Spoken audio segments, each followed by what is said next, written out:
Hi నమస్తే అండి. ఈరోజు పాలకూర దోశ ఎలా చేయాలో చూద్దాము.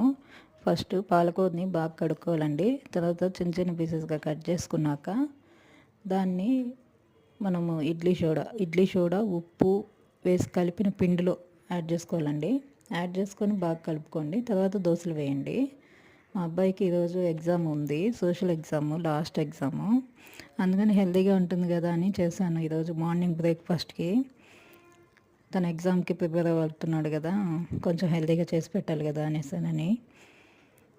ఇలాగ దోశలు వేసినాక మీరు దాంట్లో చట్నీ కానీ లేదా అల్లం చట్నీ కానీ కారం కానీ ఇలా ఏదైనా సర్వ్ చేసుకోండి. చాలా బాగుంటాయి టేస్ట్, హెల్తీ కూడా. మా ఇంట్లో వాళ్ళకైతే చాలా ఇష్టం వీటిని. నేను ఎప్పుడు చేస్తుంటాను. వీటిలోనే ఇంకొన్ని ఆకులు కూడా మిక్స్ చేయొచ్చు, అవి ఇంకొకసారి చూపిస్తానండి. థ్యాంక్స్ అండి. Thanks for watching.